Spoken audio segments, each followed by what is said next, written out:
Watching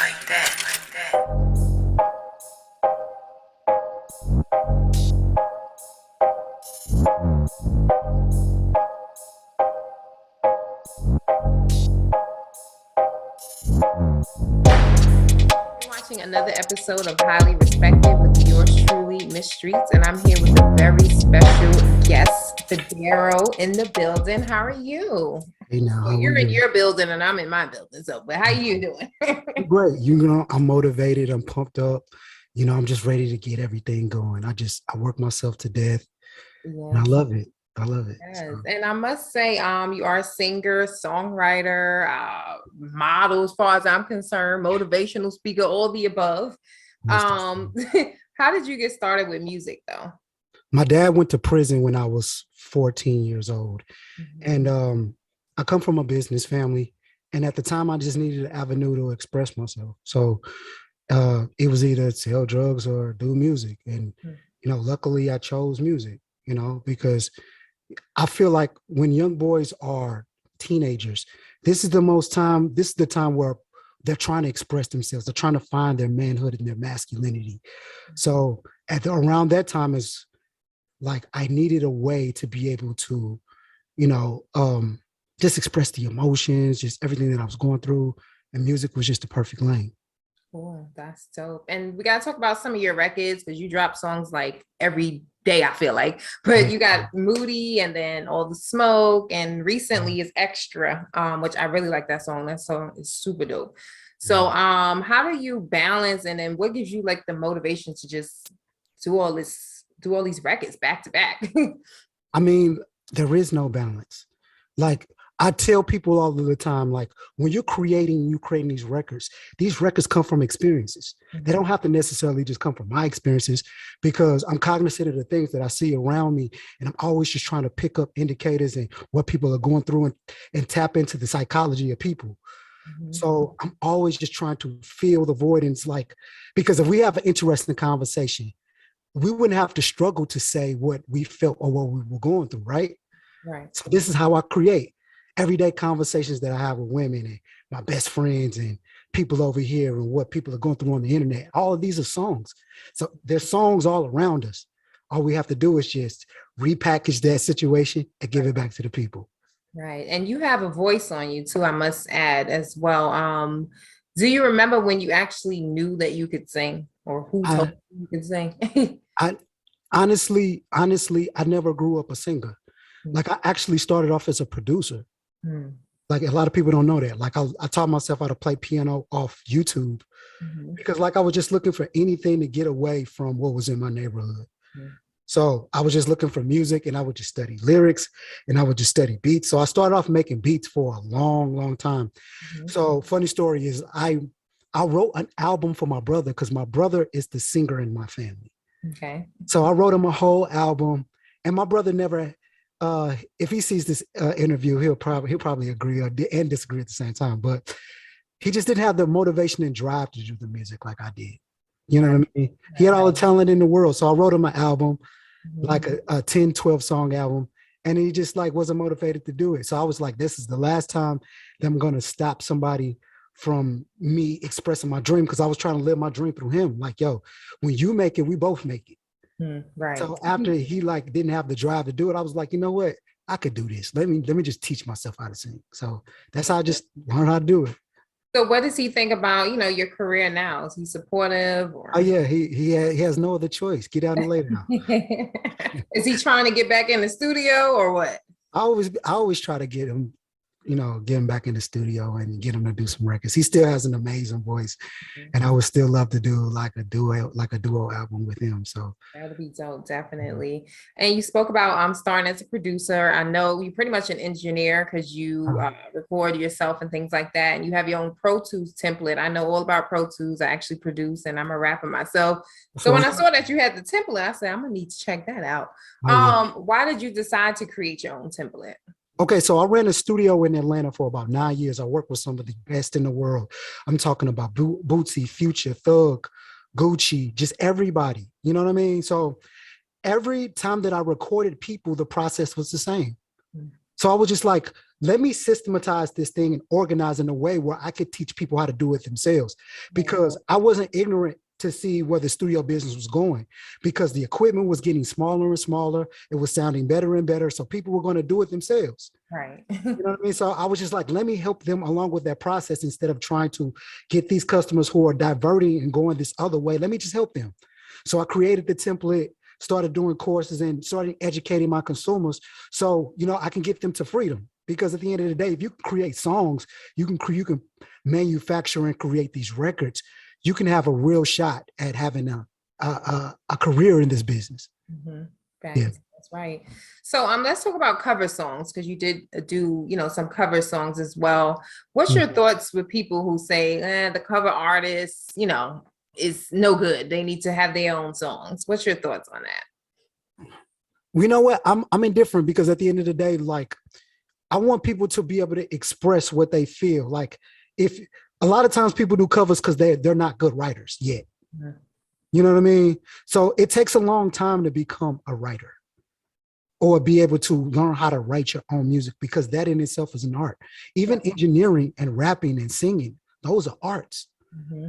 And you might need 5 years here, 5 years there. If you're not doing them in parallel, like, you're going to need some time. So I think that it's a good starting point for artists to begin to express their talent. Because if somebody picks you up in a label or independent label, or you can have a career just off doing covers, great. Right. Because the whole thing is get in the door. Once you get in the door, then you can surround yourself with the talent to either help you develop or either have somebody do it for you. Right. Yeah, definitely. Yeah. And then let's talk about advice. Okay. What kind of advice would you give to a new artist or new producer trying to, get their start in the music industry? Make money right away. Mm-hmm. Focus on the money. Like, people tell you, oh, follow your passion or follow this. That's nonsense. Mm-hmm. Like, you have to put the money in perspective, because the money is going to make room for everything. Yeah. You know what I mean? So if you can concentrate and you can understand like the business and how the money flows, and understand products and services, because business is just two things. We either sell a product, or we either sell a service, or we sell the combination of both. Mm-hmm. So this music business is no different from any other business on planet Earth, because if you're doing venues, you're doing live shows, you're doing clubs, you're selling records, you're collaborating with brands. Mm-hmm. All of these are products and services. Yeah. So if I have 100 songs and I don't know what to do with them, then I'm stuck. I'm stuck on red, right? Right. But until a label comes along and says, look, I know what to do with them records. I know what to do exactly with your buzz, with the audience that you already have, and I can monetize you because I created a system. Right. You know what I mean? So only thing artists have to do is they have to be able to create their own systems.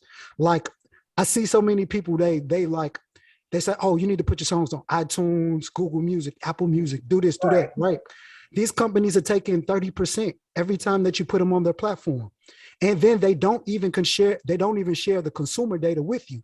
Consumer data being the emails, phone numbers, the age demographic. So if I sell 100,000 copies or either have 1 million streams on a platform, I have no idea who my customer base was, who my audience was. Right. So what happens when I drop the second single? I don't have that remarketing that I can go back to those people and say, hey, here's another one. I know y'all like this first one. Here's another one.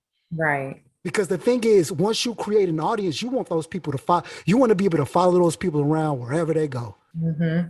You know what I mean? It's just like when you type in rugs in Google and you see ads everywhere. Every platform that you get on, you see rugs. Right.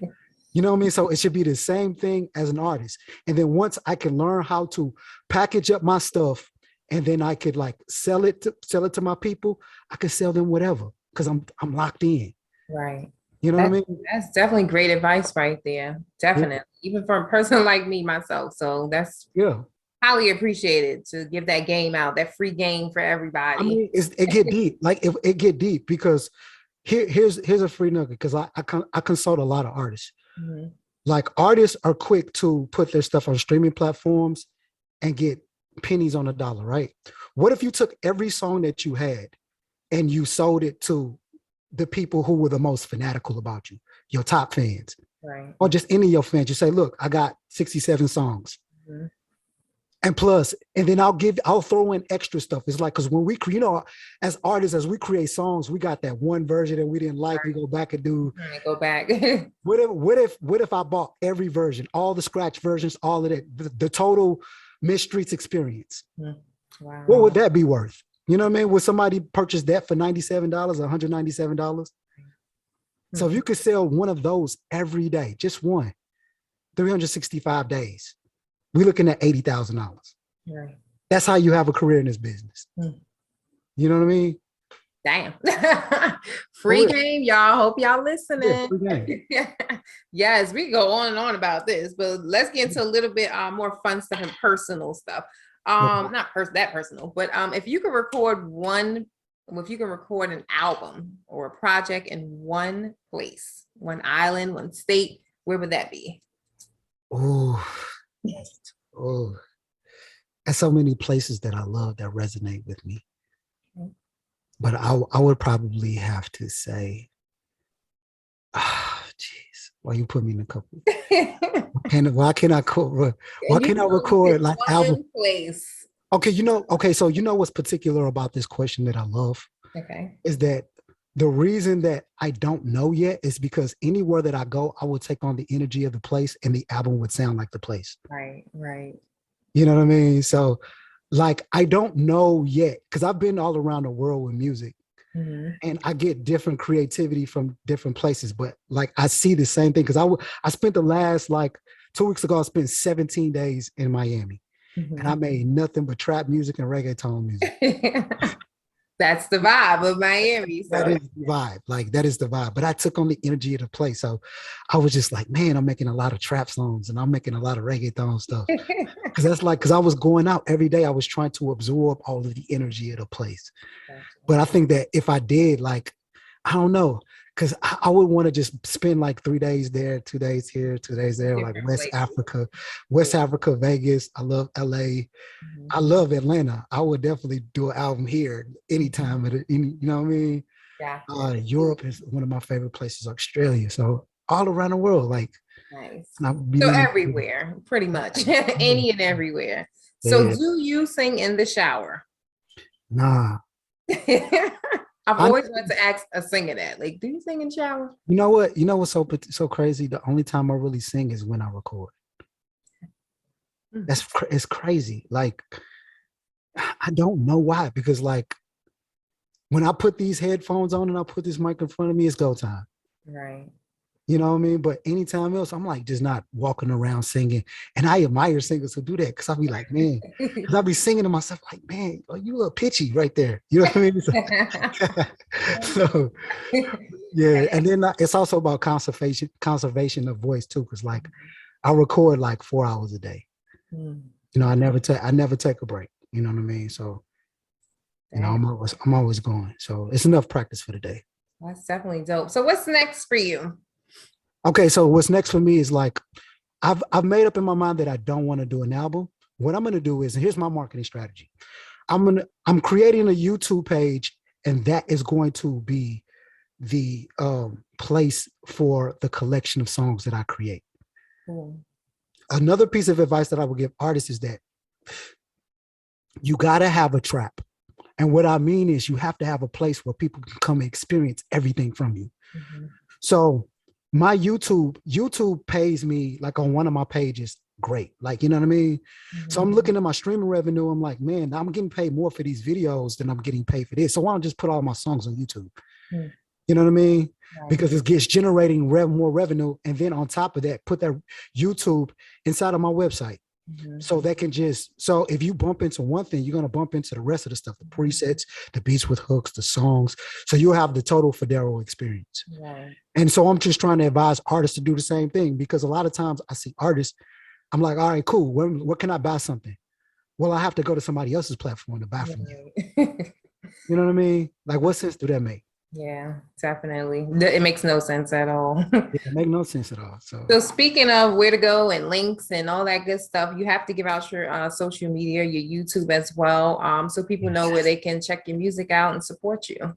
Yeah, so on Instagram and TikTok is King Fedarro. For the beats with hooks, it's Hooks by Fedarro. And then I also have the Pro Tools presets.com. But I'm working on Fedarro.com. It's still under maintenance. But we're putting everything together and we'll have everything done in about the next 14 days. Cool. And then last but not least, you got to give shout outs to all the key people, supporters, day ones, whoever. I mean, look, all the people who have tapped in with my story is the people who I want to shout out, because without people giving me attention, without purchasing from me, tapping into my music, just listening, I wouldn't be who I am. Mm-hmm. So it's because of that attention, those people just taking advice or me inspiring them and them inspiring me is the reason why I keep going. Mm-hmm. You know, so there's nobody in particular, it's everybody, because I take a little bit from everybody to put me together. Right. You know what I mean? So I'm grateful, and I'm always going to do music, and I'm going to keep trying to put out music every day. Listen, keep it going. Because like I said, I love it. Sounds good. It's my relaxation music. Some stuff I put on my workout playlist, but a lot of your songs, it's like, whoo, I just want to relax. So keep doing what you're doing, and I will support you. And thank you again for stopping by to talk to me and giving that free game too, as well, to myself and artists out there listening. Okay. Most definitely.